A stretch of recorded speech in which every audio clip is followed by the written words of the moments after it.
Mount Kenya region is divided. I want to remind the chairman of Azimio that he is responsible for that division.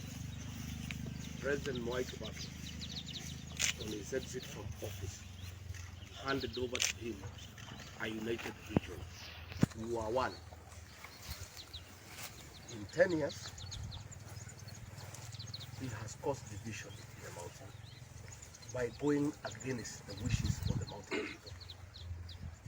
This division is solely his own creation. When he went for the handshake, we, the leaders from this region, tried to plead with him that the people whom we lead were against it. And he decided to go with it by force. He became dictatorial. He became unreasonable. He refused to listen to leaders. He started abusing elected leaders. And along the way, he lost the mountain. But this division in the mountain is not big. He is on one side with a few people, and the rest of us are on the other side. How the unity of the mountain has been undermined is because he has decided not to consult anybody, not to listen to anybody, and rule in a dictatorial manner. As we speak today, the entire mountain, more than 95%, is behind William Ruto. President Uhuru Kenyatta and a few people are with Raila Odinga. So he cannot come on national television to say that he is saddened that the mountain is divided when he is the one who caused the division. Everything is about leadership. He was the leader of the mountain. It has gone divided when he is at the helm. Both as our regional leader and as President of the Republic of Kenya. So it's rather late in the day. There's nothing he can do. And this mountain, I want to assure him, tomorrow will vote in one basket. People of Mount Kenya will be more united than ever before. Tomorrow night, by midnight, the mountain will have spoken. It will have spoken decisively, and the mountain will vote in a united way, such that there will be no division. Number two, many people have called me saying that the president offended us last night by calling us my people. We cannot be his people. He abandoned us. All road projects in this region have stalled when he's president, whereas those in Kisumu, where he was never voted for, they are going on. All electricity projects here have stopped. There's nothing in this mountain. And he cannot call us his people, because when we needed him, he was not there. When goods imported by the people from this region, from China and across the world, were touched by Fred Matiang'i, President Uhuru Kenyatta forgot that we are his people. He was not available. He was absent. When our people from this region were evicted at Kariobangi and Ruai during COVID and floods, and they were crying to him, he was not there. Were we not his people then? Are we only his people when he needs our votes? Our people have been harassed by banks because of pending bills. They have not been paid by national and county government. They have been crying to him. Their goods have been auctioned by banks. Were they not his people then? Do they become his people only when he wants their votes? You saw yesterday Paul Dungo, a man who assisted Uhuru Kenyatta and Jubilee to access to power. His business have been taken away. Is Paul Dungo not his person? He was his person then in 2013. He was his person then in 2017. I want to communicate to the outgoing president. Please, don't call us your people. You abandoned us. You forgot about us. You are not there when we needed you. How can you come to cry to us when you are 2 days to die? Why didn't you talk to us 5 years ago when you could have helped us? There's nothing now you can do. So I want to say that the mountain will speak tomorrow and speak decisively, and the mountain is united in his vote. And thereafter, the unity of the mountain will be cemented under my leadership.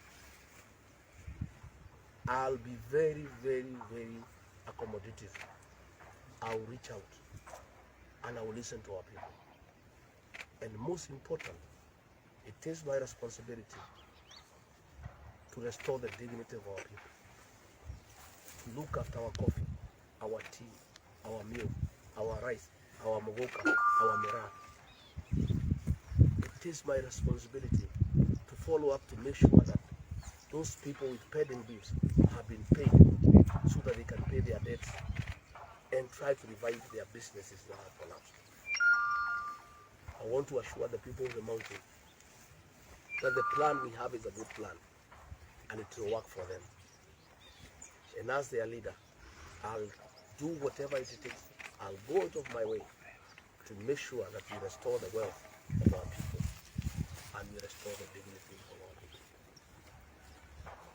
Number two, we have monitored what is happening across the country, and I must say we are very happy with the level of preparedness by the IBC. We have absolute confidence and trust that IBC will conduct a free, fair, credible, and verifiable general election. And I want to take this opportunity to appeal to all Kenyans from all walks of life to wake up early, for they have a date with destiny. This election is about the economy. This election is about Kenyans and their life. The people of Kenya must participate in defining their destiny. They must participate in choosing the next leadership that will provide the way forward to revive our economy, that will provide the way forward on how to create jobs for our young people. I want to ask the people of Kenya to come out in large numbers. And specifically, I want to talk to my brothers and sisters on the mountain. I am aware how disappointed they are after the Kumera, Vuraku, and the disappointment they have undergone. Many people have doubts as to whether it's important to vote anymore. I want to urge them and plead with them that we cannot stay away from elections. We must participate in the elections because the next government is coming in at a critical time when we have a dilapidated country and a country almost facing an economic lockdown. And they must come out and participate and elect leaders who will reconstruct this economy and get this country back on a path for economic recovery. President Uhuru Kenyatta was put a beautiful country with a thriving economy, like President White about. 10 years down the line, this country is a pale shadow of its former self. The people of Kenya cannot stay away from the ballot. They must come out and vote. This is about them. It's about their future. And they cannot just be spectators. I have said we are very happy with what IBC is doing. But we are concerned, and we must continue speaking out that the government, through the Ministry of Interior, CS Fred Matiang'i and PS Karaja, continue to try to undermine the democratic process tomorrow and interfere with the will of the people. We have said repeatedly, and we continue to say so, that the Ministry of Interior has hatched a plan to use officers of the National Government Administration to try to interfere with the democratic process in twofold. One, by buying identity cards from areas that support William Ruto Tuamani, including the mountain region and the Rift Valley. Chiefs have been given money to buy IDs from young men at 1,000 shillings so that those young men do not participate in the process. Number two, chiefs and assistant chiefs have been given money try to bribe voters inside the polling station and along the routes leading to the polling station. The people mobilized by Azimio have been advised to vote in the morning, not in the afternoon. The chiefs have been told to look for people to disrupt the exercise in the afternoon. The Kazi Mutani beneficiaries have been threatened that if they don't vote Azimio, they will not be employed again. And the IDs have been taken also. The beauty of it is that 90% of the administrative officers across the country have refused to interfere with this election. They have refused to go against the Constitution. They have refused to go against the civil service code regulations. And I really want to salute those officers. Those are patriotic Kenyans who cannot agree to be used to interfere with the democratic process, and they do so in the full knowledge that they are Kenyans and this is their country. I really want to say heck off to all those assistant chiefs,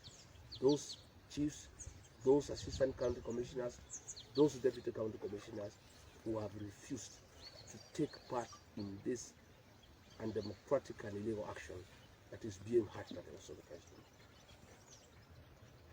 president. The 10% that have decided to go against this exercise, I want to advise that Fred Matiang'i and Karaja Kibisho, who is misusing you, will not be there to protect you for breaking the law.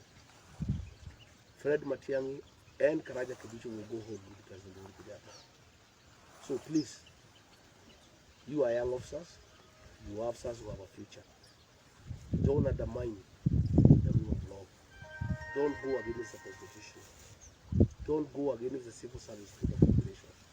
Don't obey illegal instructions. We have consulted with IBC, and they have confirmed to us, as we knew, that officers of the national government officers of the national government administration are not part of the election process. Only IBC officials and police are supposed to be inside the polling station. So we want to tell the chiefs, assistant chiefs, assistant county commissioners, turn up at the polling station, vote, and go away to your house or wherever you want to go to. We want to ask the police not to allow chiefs and assistant chiefs, assistant county commissioners, deputy county commissioners, county commissioners into the polling station. They have no business being there. We hope the chiefs, the assistant chiefs, the assistant commissioners will keep away. In the unfortunate event they don't keep away, we trust the police will do their job like they did in Kiambaa. Chiefs had been deployed there and they were removed by the police officers. We trust the police, according to the law, we will not allow them inside the polling station. And we trust the police will do their job.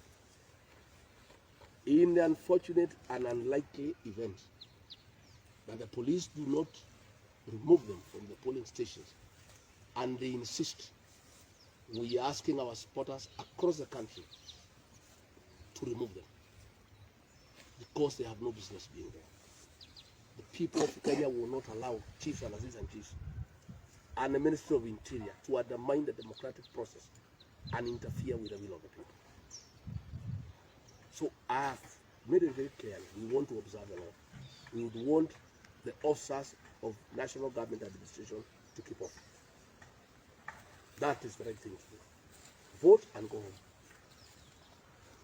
In the unfortunate event that they insist, we ask the police and the IBC to remove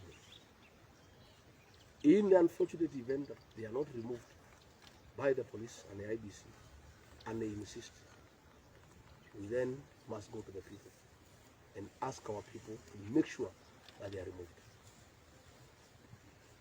We shall not allow voter bribery. And we have told our supporters to be vigilant within the polling station and 5 kilometers square from all polling stations in Kenya to look out for chiefs and assistant chiefs with money trying to bribe people. And I want to tell those chiefs and assistant chiefs, no bribery will take place. Our people will not allow it. And I advise the chiefs, as the elder, that money they have been given by Kikuyu yesterday, they should just use that money for their own use.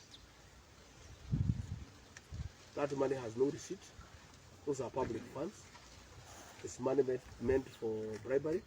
It is illegal. It's an illegal activity, and nobody will ask for it. They should just utilize that money and use it for their own purpose.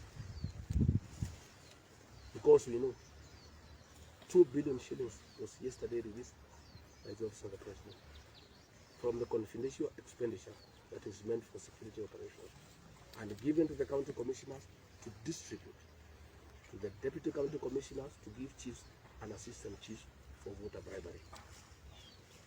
Wananchi must be vigilant.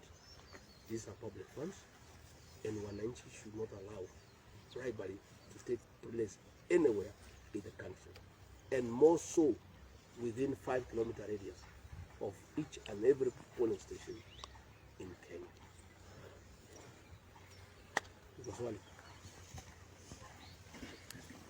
That is a serious allegation on 2 billion. How would you quantify that? What is happening is that the hustler nation is everywhere. It is right in the Office of the President. It is right in the bank where this money was removed. These drivers who are ferrying this money are our supporters. In fact, I can tell you, every meeting being held to arrange anything, we have details 20 minutes after the meeting. The hustler nation is amazing. And I want to urge civil servants to continue giving us information as it comes. Information as it's released, you continue giving it to us. And we shall call the media, we'll put it on social media platforms. We shall continue exposing this people. But I want to tell you that there is nothing they are arranging that we do not know. Out of every 10 Kenyans, 7 are in the hustler nation, including drivers of most of these big fellows. These fellows who are arranging how to sabotage this election, how to undermine the democratic process. Their drivers and bodyguards are in the hustler nation. And there is nothing they are arranging that we do not know. We are ahead of them. And I can tell you they will not succeed. This election, the people of Kenya will speak and speak loudly. The democratic will of the people of Kenya will prevail tomorrow. Tomorrow evening, people will know this system and deep state thing is nonsense. The real system, the real deep state are the people. And I really want to thank our chiefs who have been talking to us. And I want to talk to the Deputy County Commissioner here at Madera West, somebody Anthony Macharia, who is also acting in Madera East. Chiefs and assistant chiefs who are here last night cried to me the way he's harassing them and intimidating them to undermine elections in this constituency, asking them to bribe voters to go and sell as meal, and they have told him it is not possible. And the chiefs have told him they are unable to go against the people they lead. The people they lead do not want anything to do with the CBO. And I want to tell that Deputy County Commissioner, my friend, Karaja, Kikuyu and Matiang'i will not be there on Wednesday to protect you. You continue harassing chiefs, continue harassing assistant chiefs. We are only 24 hours away. And I want to assure him, there is nothing he will change in this constituency and in this county and indeed this region. But he should stop harassing chiefs and assistant chiefs. They came here in darkness, hiding, so that they are not seen. And they were crying to me, and I assured them they will be taken nowhere. And I want to tell chiefs and assistant chiefs, the Civil Service Code of Regulations is very clear. Disciplinary action can only be taken against you after you have been given a show cause letter and given 14 days to make your representation. So any letter you can be given tomorrow, you have 14 days. Before those 14 days are gone, Uhuru Kenyatta is in Kikuyu, Matiang'i is in Kisii, and Karaja Kikuyu is in Kadio. And the new government will protect you and promote you, by the way, for standing firm. All those chiefs and assistant chiefs, as assistant county commissioners who refuse to be intimidated, who are patriotic enough to refuse to interfere with the rights of the people, who refuse to undermine the democratic process. Those are potential candidates for promotion to their next grade. And those are our heroes. They are our patriots. And the new government will recognize them as such. As an officer who worked at the provincial administration, whereas nobody would support an evil, we don't feel that we are putting the rights of our chiefs and the assistants in danger by saying they have stacks of money in their houses. It's up to them. 90% have refused to be involved in the process. Those who want to go ahead, it's up to them. 90% of chiefs have refused. Those who are foolish enough to agree to get involved in a legal process, it's up to them. They'll face wananchi. Wananchi will not allow anything like that. You know? But most of them are intelligent people. They have refused. I had about 4 chiefs here last night and about 17 assistant chiefs. They came here and they explained to me what is happening. And I assured them, and they were happy. Nobody will sack them. Nobody can do anything to them. This is a country that is governed by the rule of law.